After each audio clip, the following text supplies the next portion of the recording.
कल ये आपका होमवर्क था, है ना। कल ये आप सभी का होमवर्क था।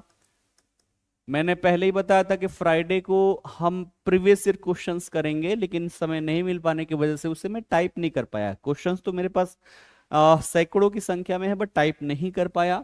तो कल के जो हमारे क्वेश्चन बचे हुए आज उसी को हम कवर अप करेंगे। पहला क्वेश्चन है कि बिहार में प्रोजेक्ट टाइगर किस राष्ट्रीय उद्यान से संबंधित है। ऑप्शन आप सभी के समक्ष है, राजगीर राष्ट्रीय उद्यान, वाल्मीकि राष्ट्रीय उद्यान, भीमबांध राष्ट्रीय उद्यान या फिर संजय गांधी राष्ट्रीय उद्यान। क्या हो जाएगा यहां पर? तो इसमें तो किसी प्रकार की कोई डाउट ही नहीं होगी। कल भी हमने पढ़ा था और आज भी हम पढ़ेंगे। बात करें किस चीज की, प्रोजेक्ट टाइगर की, तो आप सभी को पता होगा कि बिहार में अभी वर्तमान में एक ही हमारे पास टाइगर रिजर्व है, जो कि है वाल्मीकि राष्ट्रीय उद्यान, है ना। कौन सा?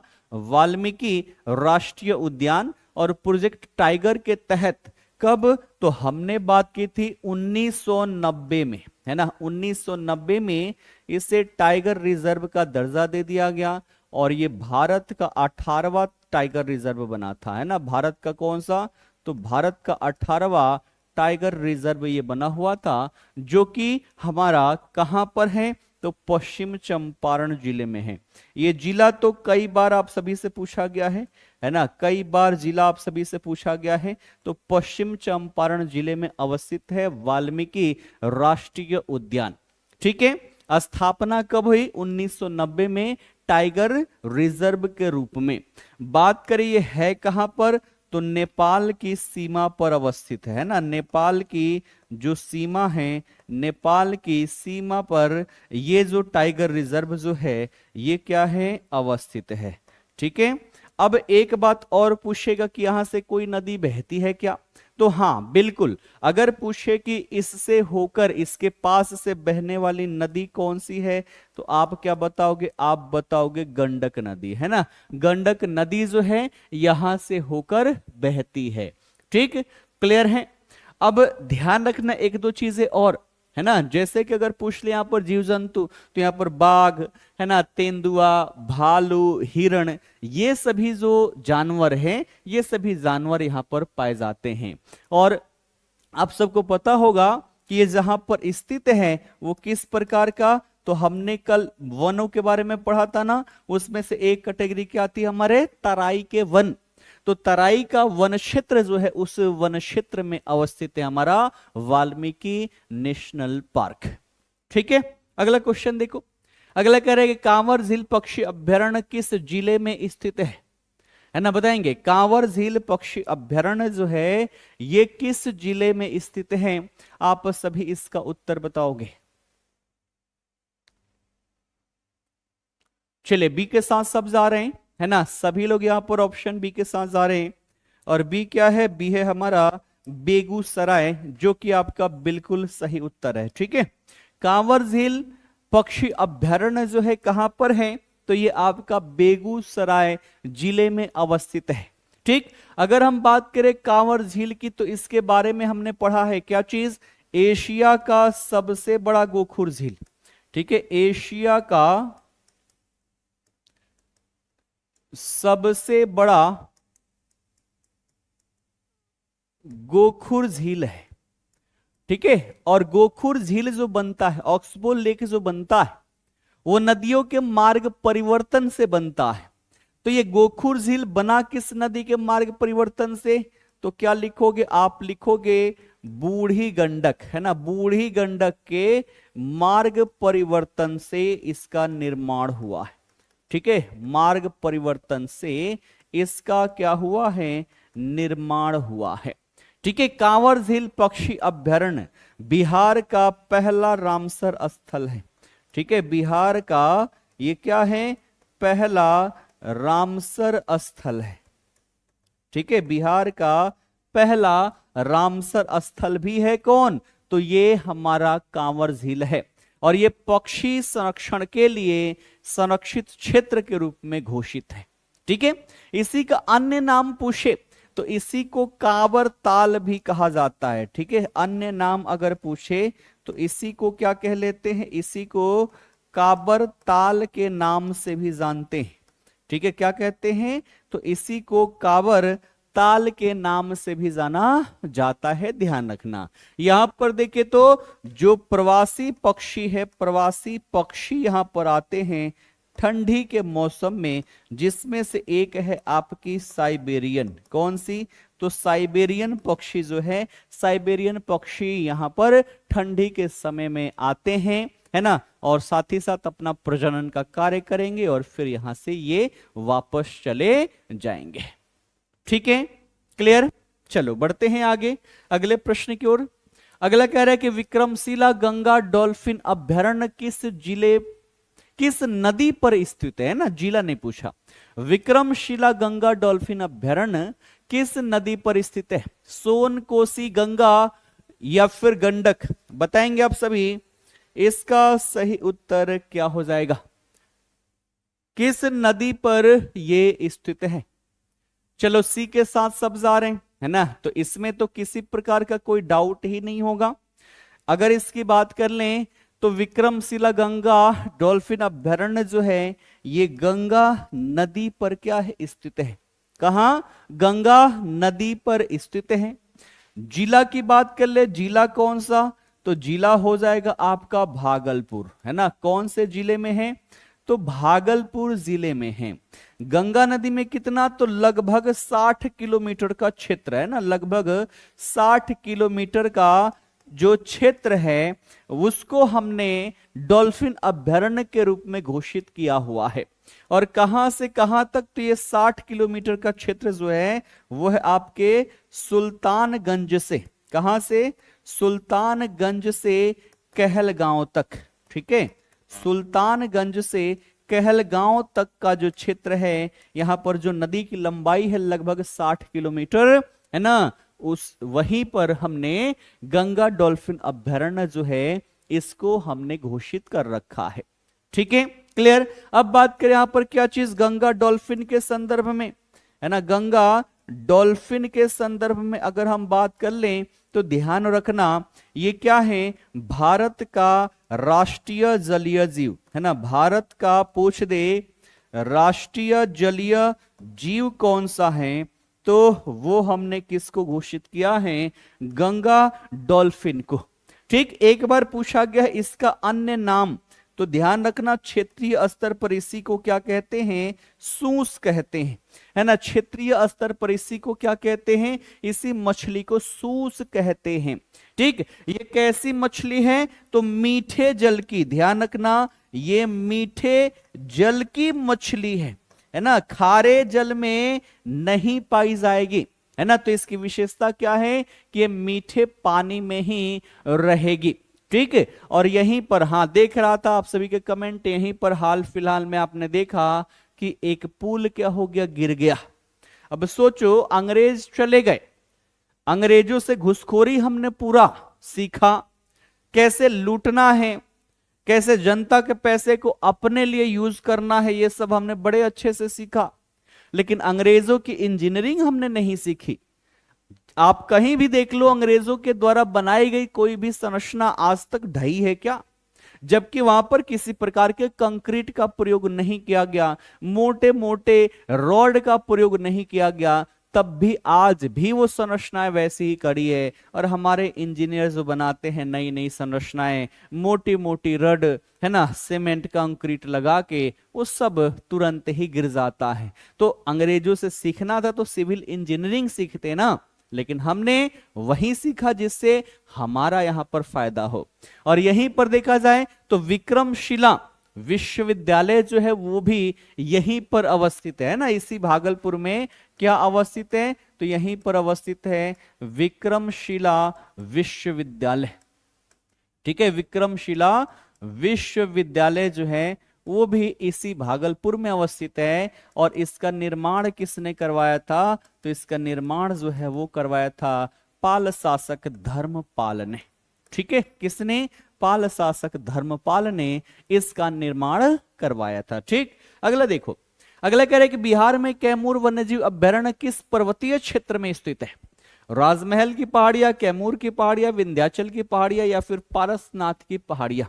बताएंगे कैमूर वन्यजीव अभयारण्य जो है ये किन पहाड़ियों में विस्तृत है ना। जिला तो पूछ ही सकता है, इस प्रकार से भी आपके प्रश्न पूछे जा सकते हैं। चलो बी और सी के साथ जा रहे हैं। सी क्या है, विंध्याचल, है ना, नहीं ना। ये पूछ रहा है कि किस पर्वतीय क्षेत्र में स्थित है, तो आप सबको पता ही है कि यहां पर कौन सा है, वो है कैमूर की पहाड़ियां, है ना। रोहतास और कैमूर की जो पहाड़ियां हैं यहीं पर अवस्थित है कैमूर वन्यजीव अभयारण्य। ठीक है, तो कैमूर के पहाड़ियों में अवस्थित है। अगर बात करें इसका विस्तार कि इसका विस्तार कहां पर है, तो दो जिलों में, है ना। एक तो यहां पर हो जाएगा कैमूर और दूसरा क्या हो जाएगा, दूसरा हो जाएगा आपका रोहतास जिला। ठीक है, तो कैमूर और रोहतास जिला, इन दो जिलों में विस्तृत है कैमूर की पहाड़ियां। ठीक, कल हमने इसकी स्थापना के संदर्भ में भी बात किया था कि इसकी स्थापना कब हुई थी कैमूर वन्यजीव अभयारण्य की। तो इसकी स्थापना कब हुई थी बताएंगे आप सभी लोग, 1979 में, है ना। 1979 में इसे हमने क्या किया, तो एक वन्यजीव अभयारण्य के रूप में घोषित किया। ठीक, उसके साथ साथ बात करें कैमूर वन्यजीव अभयारण्य की, तो हमने क्या पढ़ा कल, हमने पढ़ा कि बिहार का सबसे बड़ा ये क्या है, वन्यजीव अभयारण्य है ना। सबसे बड़ा वन्यजीव अभयारण्य है कौन सा, तो कैमूर वन्यजीव अभयारण्य। यही बिहार का दूसरा टाइगर रिजर्व बनेगा। ठीक है, बिहार का ये क्या बनेगा, दूसरा टाइगर रिजर्व बनेगा। क्यों बनेगा, क्योंकि हमारे पास अब टाइगर की संख्या हो चुकी है ज्यादा, 80 से ज्यादा है, और जो हमारा वाल्मीकि टाइगर रिजर्व है उसकी क्षमता है केवल 45 टाइगर रखने की, और 80 से ज्यादा हमारे पास क्या हो चुके हैं, टाइगर हो चुके हैं। तो अब उनके लिए एक नए आवास की आवश्यकता है। ठीक है, और इसलिए हमने शुरुआत कर दी है कैमूर वन्यजीव अभयारण्य को बिहार का दूसरा टाइगर रिजर्व बनाने का। साथ ही साथ यहां पर कई सारे जलप्रपात आप सभी ने देखा होगा। बात करें यहां से नदी, तो यहां से बहने वाली नदियों में कौन सी है, दुर्गावती नदी। ठीक है, दुर्गावती नदी जो है वो आपको यहां से बहते हुए नजर आएगी। और अब बात करें कि कैमूर पठार की, तो ये विंध्य पर्वतमाला का विस्तार है। क्या है, तो ये विंध्य पर्वतमाला का विस्तार है ना। इसका क्या है, विस्तार है। कहां से शुरू है, तो मध्य प्रदेश के जबलपुर से शुरू होकर बिहार के कैमूर और रोहतास जिले तक इसका विस्तार देखने को मिलता है। और बात करें यहां, तो यहां पर भी आपको तेंदुआ, चीतल, नीलगाय, इस प्रकार के जानवर जो है वो आपको यहां पर देखने को मिल जाएंगे। अगला क्वेश्चन देखो कि बिहार में गंगा डॉल्फिन को किस वर्ष राष्ट्रीय जलीय जीव घोषित किया गया, है ना, बताएंगे। 2005 में, 2009 में, 2012 में, या फिर 2015 में, क्या होगा इसका सही उत्तर। इसे राष्ट्रीय जलीय जीव तो भारत सरकार के द्वारा घोषित किया गया, लेकिन इसमें कहीं ना कहीं हमारे बिहार राज्य की अहम भूमिका इसमें रही है। और आप सब बिल्कुल सही जा रहे हो, वर्ष 2009 में इसे हमने क्या घोषित कर दिया, राष्ट्रीय जलीय जीव हमने घोषित कर दिया। ठीक है, इसके लिए क्या किया गया था, तो राष्ट्रीय गंगा नदी बेसिन प्राधिकरण की बैठक की गई, वहीं पर डिस्कस किया गया और अंततः इसे भारत का राष्ट्रीय जलीय जीव के रूप में घोषित किया गया। कारण क्या है, तो इसका उद्देश्य यह रहा कि डॉल्फिन का हमें संरक्षण करना है और साथ ही साथ इसके संरक्षण को बढ़ावा देना है। इस उद्देश्य से हमने इसको राष्ट्रीय जलीय जीव घोषित कर दिया। ठीक है, अब बात करें इसका वैज्ञानिक नाम, बताओगे। प्लेटनिस्टा गंगेटिका क्या है इसका वैज्ञानिक नाम है, इसी को सूस कहा जाता है। और सबसे बड़ी विशेषता, ये जो गंगा डॉल्फिन होती है ना, ये होती है अंधी, है ना, ये देख नहीं पाती है, सबसे बड़ी विशेषता है। और ये विशेषता को लेकर बीपीएससी में क्वेश्चंस पूछे जा चुके हैं। तो ये हमारी गांगेय डॉल्फिन जो होती है वो अंधी होती है। तो अंधी होती है तो शिकार कैसे पकड़ती है, इसको लेकर आप सभी से पूछे गए हैं प्रश्न बीपीएससी में स्टेटमेंट वाले में। अब आप बताओगे कि शिकार करती कैसे है। साथ ही साथ बात करें इसकी तो IUCN है ना, ये क्या है, तो सभी जीव जंतुओं को लिस्टिंग करती है।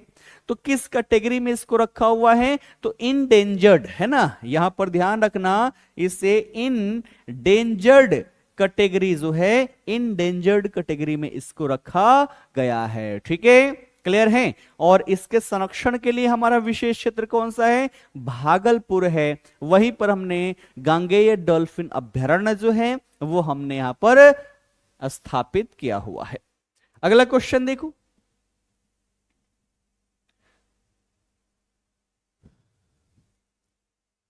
चलिए अगला क्वेश्चन है कि बिहार के किस अभयारण्य को पक्षी विहार के रूप में प्रसिद्धि प्राप्त है।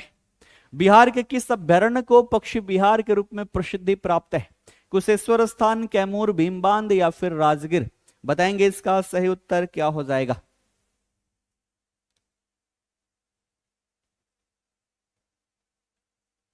चलिए एक के साथ सब जा रहे हैं है ना। कैमूर वन्यजीव अभयारण्य है, भीमबांध वन्यजीव अभयारण्य, तो ये क्या है, ये है आपका वाइल्ड लाइफ सेंचुरी, ये भी आपका वाइल्ड लाइफ सेंचुरी है। और राजगीर में है ना वाइल्ड लाइफ सेंचुरी, जिसे पंत वाइल्ड लाइफ सेंचुरी भी कहा जाता है। और कुशेश्वर स्थान कल हमने देखा था, ये क्या है, ये है आपका बर्ड सेंचुरी। और पूछ रहा है बर्ड सेंचुरी कौन सा है, तो यहां पर क्या हो जाएगा आपका ऑप्शन ए हो जाएगा, कुशेश्वर स्थान पक्षी अभयारण्य जो है ये पक्षी विहार के रूप में प्रसिद्ध है।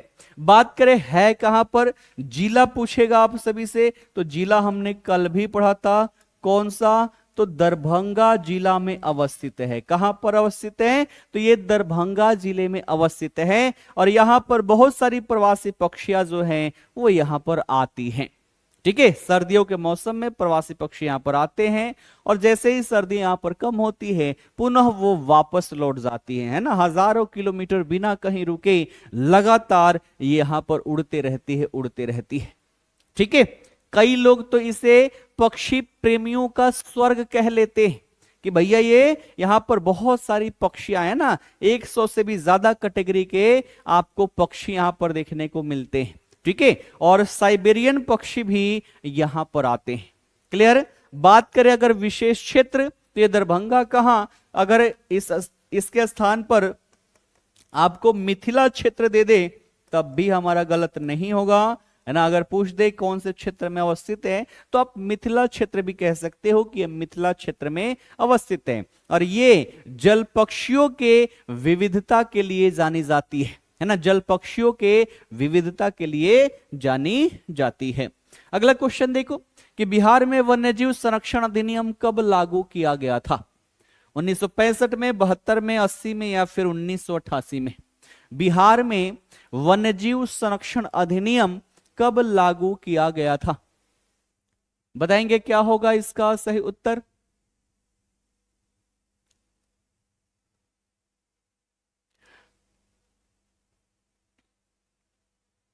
चलिए 1972 के साथ सब जा रहे हैं, है ना। 1972 आपके ऑप्शन बी में है, तो 1972 हमारा क्या हो जाएगा, सही हो जाएगा। और आप सब भी 1972 के साथ ही जा रहे हैं। ठीक है, तो अब देखो हमारे पास क्या है, हमारे पास वन कम है, वन्य जीव भी हमारे पास कम है। जितना ज्यादा वन होगा उतने ही ज्यादा वन्य जीव होंगे। तो हमें अलग से इसके संरक्षण के लिए कार्य करने की आवश्यकता थी, इसलिए हमने वनों को 3 कैटेगरी में डिवाइड कर दिया। कल हमने देखा था आरक्षित, संरक्षित और तीसरा क्या था, तो अवर्गीकृत। 3 प्रकार के वनों के रूप में हमने पूरे वन क्षेत्र को कैटेगरीफाई कर दिया। साथ ही साथ उससे संबंधित जो जीव जंतु हैं उनको भी संरक्षण की आवश्यकता थी। तो भारत में वन्यजीव संरक्षण अधिनियम 1972 में लागू किया गया, जिसका उद्देश्य था वन्यजीवों एवं उनके आवास का संरक्षण करना। और इसी उद्देश्य के साथ चूंकि ये पूरे भारत में लागू था, 1972 में ये पूरे भारत में लागू, है ना, पूरे भारत में इसे लागू किया गया। और इसी भारत का तो हिस्सा अपना बिहार है, कहीं अलग से तो नहीं है। तो बिहार के लिए भी आपका क्या होगा, 1972 ही होगा, क्योंकि इसे पूरे भारत में लागू किया गया था। और इसके अंतर्गत हमने राष्ट्रीय उद्यान बनाए, हमने यहां पर अभयारण्य बनाए। ठीक, और ऐसे क्षेत्र जहां पर हमने राष्ट्रीय उद्यान, किसी विशेष जीव के लिए हमने अभयारण्य बनाए, तो वहां पर शिकार को हमने प्रतिबंधित कर दिया, ताकि जानवरों की संख्या में, एक समय तो ऐसा आया था, इतने बड़े स्तर पर शिकार हो रहे थे कि जानवरों की संख्या में तेजी से गिरावट आ रही थी। ठीक है, तो इसलिए हमने इस क्षेत्र में शिकार को क्या कर दिया, प्रतिबंधित कर दिया। वन्यजीव अपराध नियंत्रण को इससे क्या हुआ, तो बढ़ावा मिला। ठीक है, और इसके तहत हमने कितने, तो बिहार में टोटल संख्या कितनी है ना, 13 है ना, टोटल संख्या कितनी है, 13 है, जिसमें से 6 जो है वो है आपका वाइल्ड लाइफ सेंचुरी, 6 जो है वो है आपका बर्ड सेंचुरी, 6 12 हो गया, और एक हो गया हमारा डॉल्फिन के लिए। किसके लिए, डॉल्फिन अभ्यारण्य। तो टोटल अभी संख्या हमारे पास कितनी है, 13 है। 6 वाइल्ड लाइफ सेंचुरी यानी कि वन्यजीव अभ्यारण्य है, 6 बर्ड सेंचुरी यानी कि पक्षी अभ्यारण्य, और एक हमारे पास क्या है, डॉल्फिन अभ्यारण्य। टोटल संख्या इसकी 13 है। सब कुछ रिकॉल हो चुका है कल वाली क्लास में, अगर आपने नोट्स बनाया होगा तो पूरा 13 का 13 लिस्टिंग आप सभी की हो गई होगी। ठीक है ना। अगला क्वेश्चन देखो क्या कह रहा है।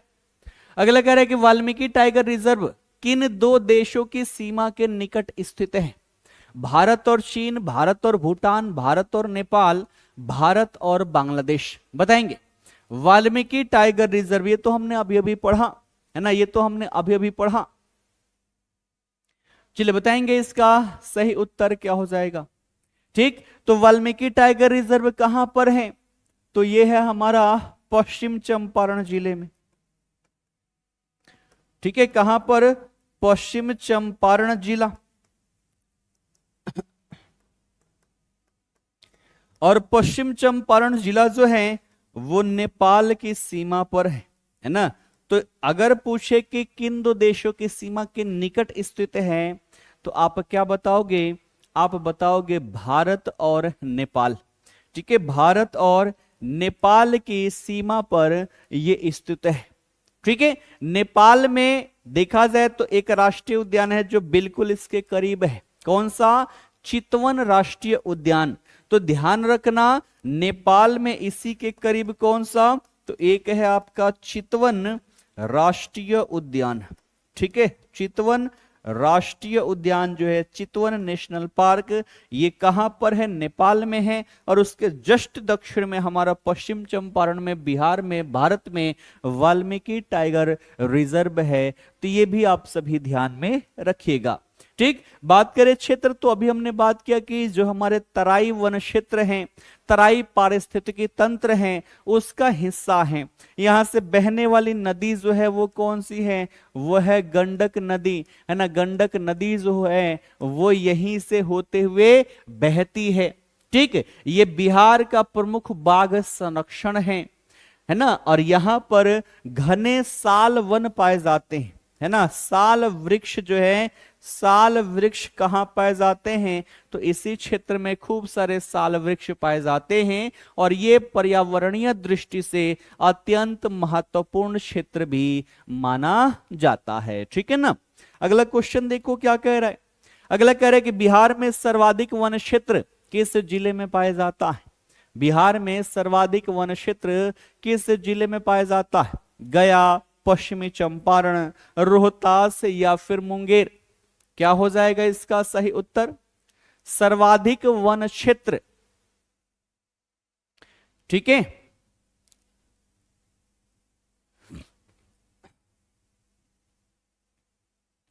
सर्वाधिक वन क्षेत्र। अब देखो दिए गए ऑप्शन में क्या है, दिए गए ऑप्शन के अकॉर्डिंग सबसे ज्यादा अगर हम देखें सर्वाधिक वन क्षेत्र की, तो इसमें देखा था नंबर 1 पर कौन है, नंबर 1 पर है कैमूर, है ना। सबसे ज्यादा वन क्षेत्र जो है वो है आपके कैमूर में। लेकिन कैमूर तो ऑप्शन में है नहीं, तो दिए गए ऑप्शन में अब दूसरे नंबर पर जाएंगे तो दूसरे नंबर पर है आपका पश्चिम चंपारण। तो एरिया वाइज देखें है ना, तो सबसे ज्यादा आपको कैमूर में और दूसरे नंबर पर पश्चिम चंपारण में वन क्षेत्र पाए जाते हैं। तो अगर इसमें कैमूर नहीं है तो दूसरा ऑप्शन पश्चिम चंपारण होगा, जो कि आप सभी लोगों ने यहां पर उत्तर दिया।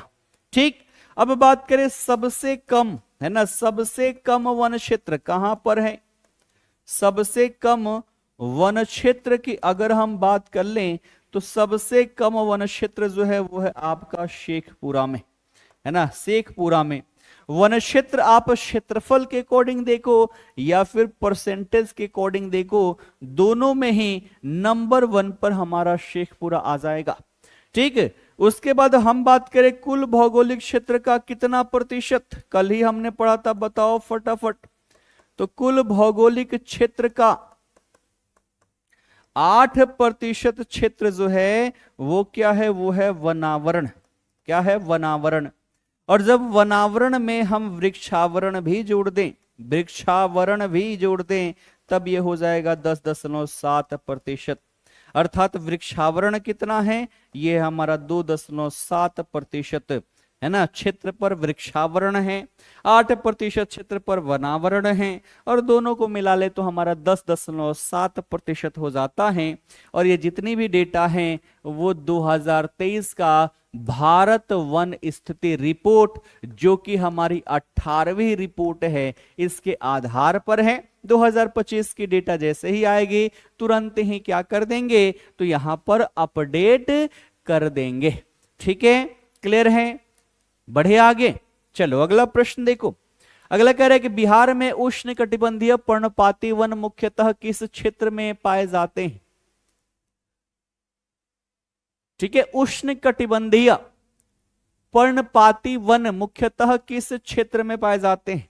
कल भी इस प्रकार का प्रश्न था, लेकिन कल वाले से थोड़ा सा इसमें क्या देखने को मिल रहा है, तो थोड़ा सा चेंजेस देखने को मिल रहा है। ठीक है,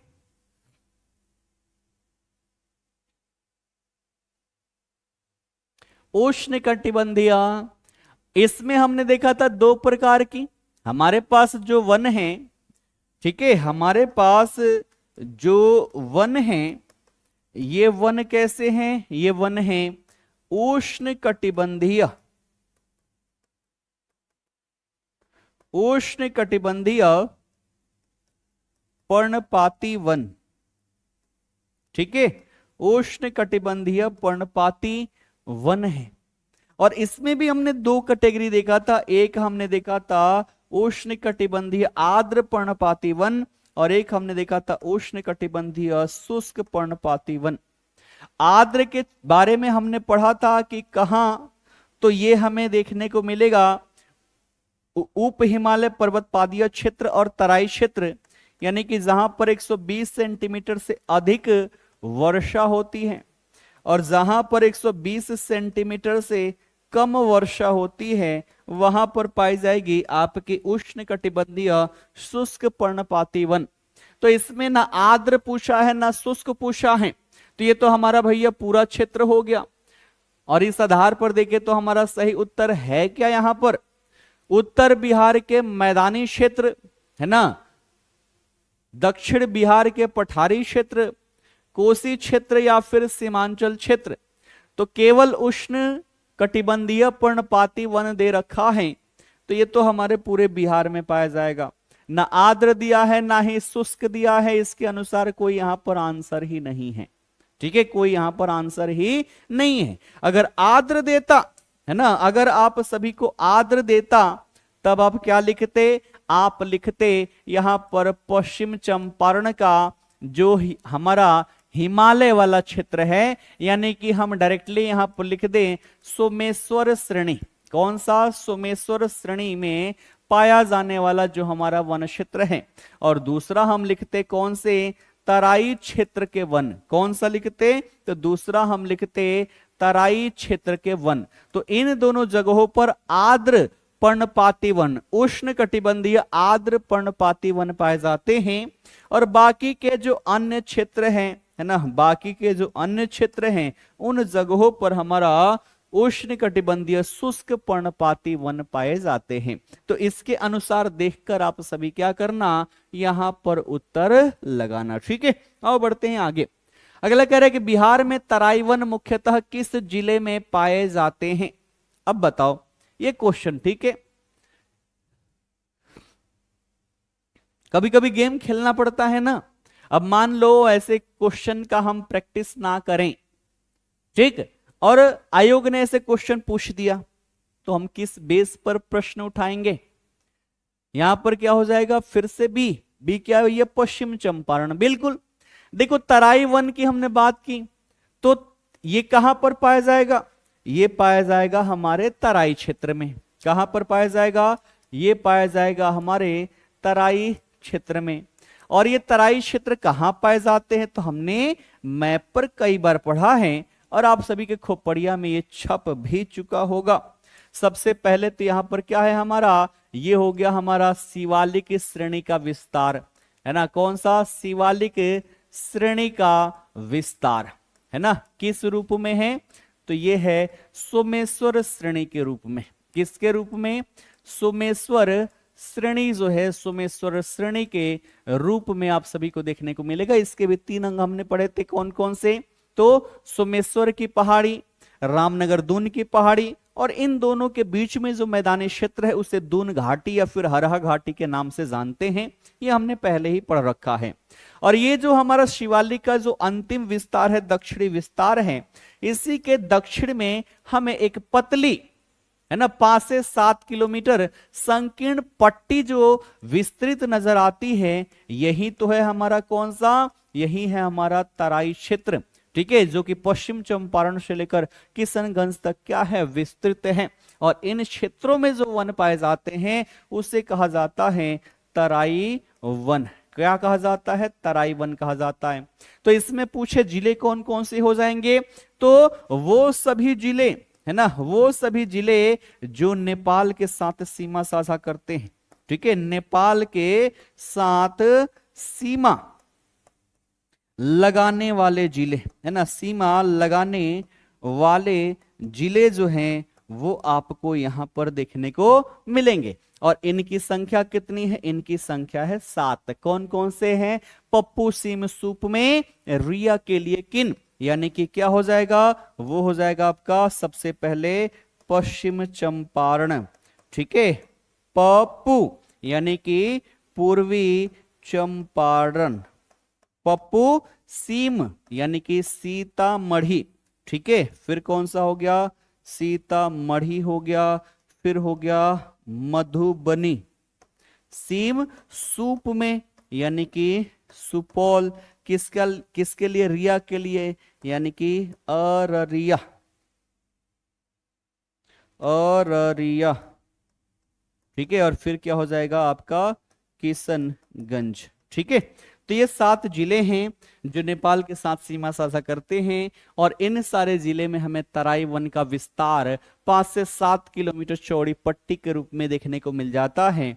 ये अगर यहां पर भी ध्यान दोगे, है ना, यहां पर भी ध्यान दोगे, तो ये आपको दक्षिण में मुंगेर, आपको दक्षिण में नवादा भी आपको दक्षिण में देखने को मिलेगा। एक केवल पश्चिमी चंपारण ही है जो आपको उत्तर बिहार के मैदान में देखने को मिल जाएगा, तराई क्षेत्रों में देखने को मिल जाएगा। तो ऑप्शन बी जो होगा ये हमारा सही उत्तर हो जाएगा। ठीक है, क्लियर, बढ़िया। आगे अगला देखो, अगला कह रहा है कि बिहार में वन अनुसंधान एवं प्रशिक्षण संस्थान कहां है। बिहार में वन अनुसंधान एवं प्रशिक्षण संस्थान कहां है, पटना, भागलपुर, गया या फिर मुंगेर। बताएंगे इसका उत्तर क्या हो जाएगा। शादी ब्याह जो है ना गांव का, क्या ही कहें। अब मैंने बताया था कि रात में मैं शादी में था, ठीक, अपने लंगोटिया यार हैं, भाई हैं, दोनों आसपास के ही हैं। ठीक, दोनों एक दूसरे को भैया बोलते हैं, बराबर ही मानते हैं। ठीक है, गया, बारात गया आराम से। अब खतरनाक लोग, है ना, ऐसे तो ले गए देवर जी बनाकर। और वहां पर अंगने में पहुंचा दिए, भसुर जी बना दिए मुझे। ठीक है, कि अब उनके घर में मैं प्रवेश भी ना कर पाऊं। ठीक है, तो इतना बड़ा धोखा हुआ मेरे साथ। सारे टाइम मैं दूल्हे के साथ रहा था, छोटा भाई बनकर, और जब गुरहेती का टाइम आया मुझे पकड़ के सबने आगे खड़ा कर दिया कि बन जा भाई, बसुर जी बन जा, अब तुम्हारी घर में एंट्री नहीं है। और लोग सुबह तक चिढ़ाए मुझे कि अब खखारने की आदत डाल लो, जैसे होता है ना कि बसुर जी अब जिन्होंने गुरहेती कर दिया, कहा जाता है कि अब हमारी परछाई भी बहू के ऊपर नहीं पड़नी चाहिए, तो अब भैया खखारने की आदत डाल लीजिए, क्योंकि जब कभी भी आप यहां पर आएंगे सबसे पहला काम होगा कि खखार के, है ना, खांसी वासी हो खांस के फिर अंदर जाना है। तो इतना बड़ा धोखा मेरे साथ हो गया, अब क्या ही कहें। आप लोग सोचते हो कि केवल आपके साथ ही धोखा होता है। ठीक है ना, तो इतना खतरनाक काम हो। उसके बाद से जब सुबह जाते हैं वो मड़वा का बंधन खोलने के लिए, खोलते टाइम पूरा मैं इतना कलरमेट हो गया था किरकिरी से, है ना। उसके साथ साथ इधर से दही खिलाया गया, इधर दही, ये पूरा शर्ट ऐसे खींच के इधर दही। उतना खा लेता तो मैं पेट भर जाता जितना दही से मैं भर गया था। ये अपना ही है ना। अगर देखा जाए तो जो शहरों में शादी बारात होती है इतना एंजॉयमेंट नहीं होता जितना अपने गांव वाले हो जाते हैं, क्योंकि हमेशा शादी नहीं होती है, लाइफ में एक ही बार शादी होनी है। शहरों में देखो तो 4-5 बार हो जाता है, लेकिन नहीं, अपने गांवों में है, परंपराएं हैं, शादी विवाह एक बार ही होना है ना, एक बार ही होना है। तो इसमें लोग एंजॉय भी बहुत करते हैं, लेकिन वो एंजॉय किसी के लिए कभी कभी दुख दर्द भी हो जाता है। ठीक है, तो वही सुबह सुबह हुआ मेरे साथ। ठीक है, वैसे ही भागा भागा आया, फिर वहां आया, फिर दुल्हन उल्हन उतरवा के सब सामान वामान उतरवा के फिर भागे भागे आके क्लास ले रहा हूँ। ठीक है, उसके बाद से 2-3 और क्लास लेके उसके बाद से सोऊंगा आराम से, पूरी नींद पूरी करनी है। ठीक है ना। शहर में नहीं मजा आता शादियों में। शहर में जाते हैं तो मूलतः एक ही उद्देश्य होता है कि भैया पहुंच गए, एक बार दिखा दिए कि हाँ हाँ आ गए हैं, भोजन पाए निकल लिए, इसके अलावा और कोई काम नहीं होता है। लेकिन गांव की शादियों में जो इंजॉयमेंट है, जो अंगने में, अब गांव में भी क्या हो रहा है, मैरिज हॉल में शादियां हो रही है, मैरिज हॉल में नहीं है मजा वो जो घर की शादियों में है ना। लड़की के घर पे जाकर अंगने में जो शादी होती है, ठीक है, जो हमारी परंपराएं है, रीति रिवाज है, वो चीज नहीं मिलती है मैरिज हॉल में, है ना। तो आप सब करना, जब भी करना घर पे करना, क्योंकि शादी विवाह दोबारा नहीं होता है, एक ही बार होता है। और अपने परंपराओं के साथ करें, अपने रीति रिवाज के साथ करें, इससे बढ़िया और कुछ कभी हो ही नहीं सकता। नहीं तो लाइफ टाइम पछताओगे, दोबारा थोड़ा ना मौका आ जाएगा कि चलो कर लेते हैं शादी, एक बार हो गया चलो दोबारा कर लेते हैं। ठीक है, तो ये बात अवश्य याद रखना। इसकी बात कर ले, कहां पर है ये, अब से आंसर दो, अब से आंसर दो, तो शादी विवाह में रह गया।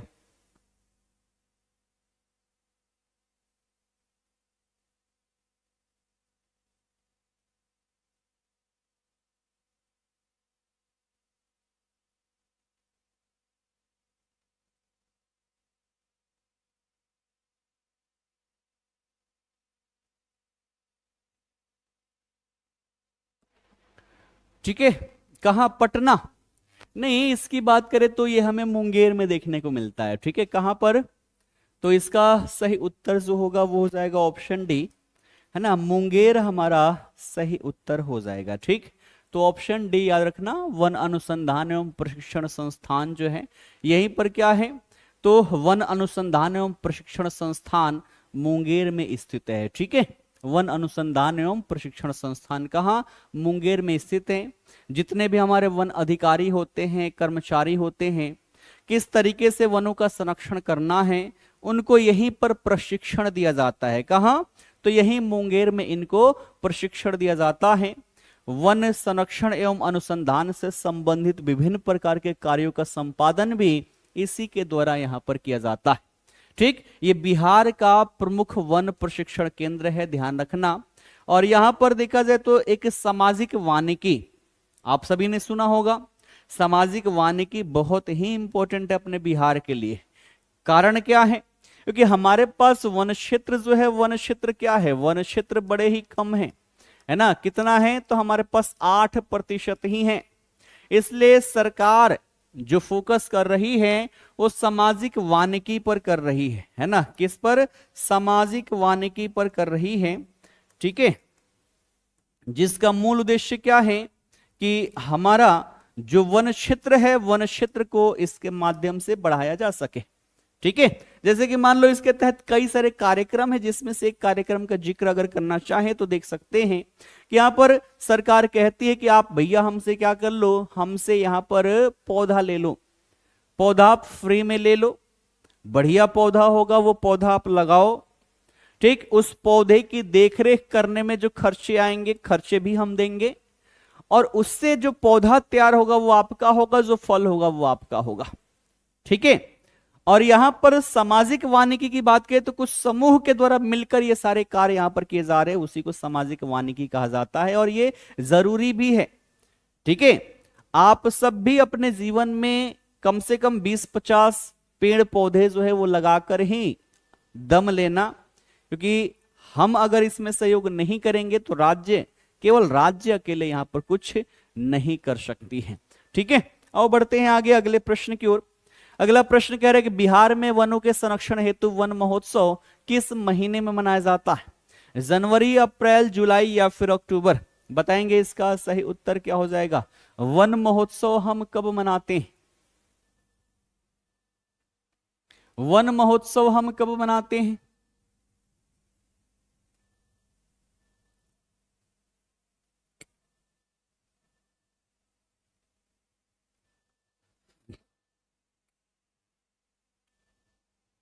क्या हो जाएगा,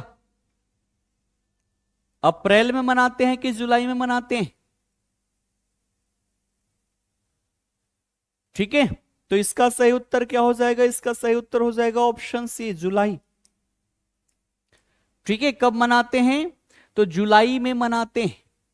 अगर बात करें इसकी शुरुआत की तो इसकी शुरुआत हुई थी 1950 में।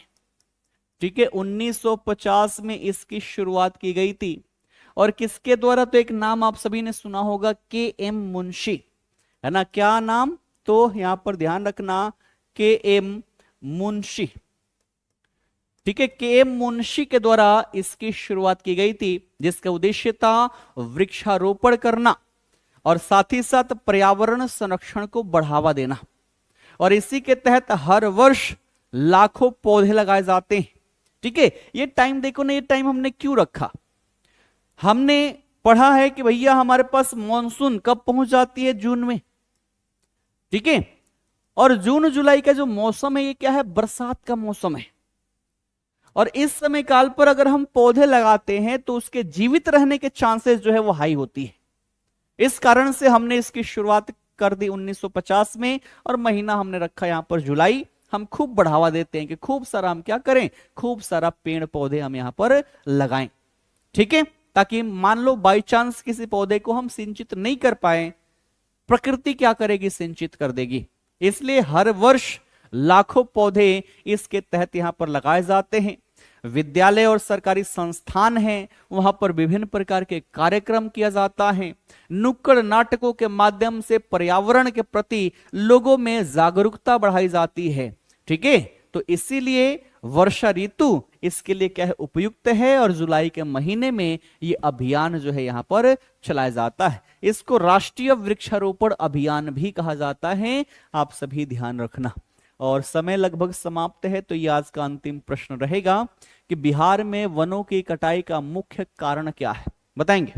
कृषि विस्तार, अत्यधिक वर्षा, भूकंप या फिर हिमपात। ठीक है, और ये अंतिम प्रश्न है, तो इसको होमवर्क में रखते हैं।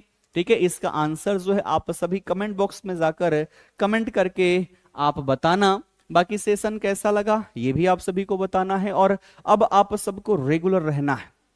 ठीक है, चूंकि मेरी मैक्सिमम कक्षाएं जो है पेड बैच में वो लगभग समाप्त हो चुकी है, इसलिए अभी मेरे पास है टाइम, और आने वाला है बिहार पुलिस की वैकेंसी। तो अब सोचो मैं क्या करने वाला हूं, मैं करने वाला हूं आप सभी के लिए विशेष, जिसकी शुरुआत मैं सोच रहा हूं कि कल से ही कर दूं। क्या आप लोग चाहते हैं कि कल से ही शुरू कर दें? विशेष क्या, तो देखो यहां पर सबसे पहले अगर हम बात कर लें, थोड़ा सा डिस्कस कर लेते हैं, है ना, उसके बाद से सेशन को करेंगे समाप्त। अगर हम बात करें यहां पर किसकी, बिहार पुलिस, है ना, तो यहां पर कुछ टॉपिक है, कितने, तो 250 से 350 के आसपास टॉपिक है जहां से क्वेश्चन बनते हैं। और मैं मतलब ये विचार कर रहा था कि क्यों ना मैं इस टॉपिक को ही आप सभी का कवर करवा दूं यूट्यूब पर, एक ऐसा सीरीज में लेकर आऊं जिसमें हम करेंगे डेली, है ना, डेली 15 से 20 क्वेश्चन, और हर क्वेश्चन अपने आप में क्या होगा, टॉपिक होगा। यानी कि अगर आपने 15 क्वेश्चन किया तो आपके 15 टॉपिक कंप्लीट हो गए, अगर आपने 20 क्वेश्चन किया तो आपके 20 टॉपिक कंप्लीट हो गए। उससे जुड़ी हुई कोई भी चीज हम छोड़ेंगे ही नहीं, और धीरे धीरे करते करते जितने भी हमारे टॉपिक है वो सारे टॉपिक कवर अप हो जाएंगे। तो कितने लोग चाह रहे हैं? हाँ, करंट अफेयर मैंने बोला है कि या तो सोमवार या फिर मंगलवार, इन दोनों दिन में से किसी एक दिन आपके बिहार राज्य का करंट अफेयर मैं शुरू कर दूंगा। तो वेट करो, है ना, अगर मेरे सारे क्वेश्चंस बन जाते हैं तो सोमवार को, अन्यथा की स्थिति में मंगलवार को आपकी करंट अफेयर क्लास होगी ही होगी। ठीक है, तो इसकी शुरुआत मैं सोच रहा हूं कि क्यों ना मैं कल से ही कर दूं, सैटरडे स्पेशल के नाम पर। सैटरडे को भी हम कवर अप करेंगे, संडे को भी करेंगे, दोनों दिन में सेशन लेकर आता हूं 2। उसके बाद से आप सभी बताना कि कितना ज्यादा मजा आया, और उस मजा के बेस पर इस सेशन को आगे के लिए कंटिन्यू करेंगे। ठीक है, फिलहाल करते हैं यहीं पर सेशन का समापन। मिलते हैं अगले किसी विशेष टॉपिक के साथ।